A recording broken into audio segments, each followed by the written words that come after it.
Dans ce film Nollywood intitulé Miracle en table numéro 7, nous suivons la vie difficile d'un homme nommé César. Sa journée commence très mal lorsqu'il perd son travail dès le premier jour. Son patron l'accuse d'avoir provoqué l'annulation d'un contrat important et le renvoie sans aucune compassion. Déjà confronté à la pauvreté, César repart humilié et convaincu que la malchance le poursuit.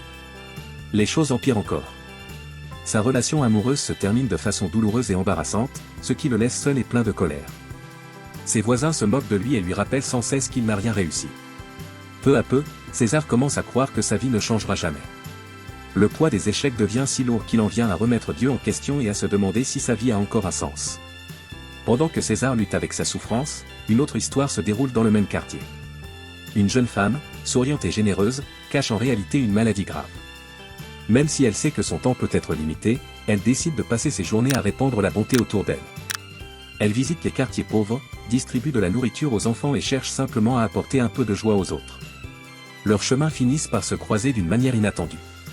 À travers des gestes simples de compassion, l'espoir commence à renaître là où il n'y avait que frustration et amertume.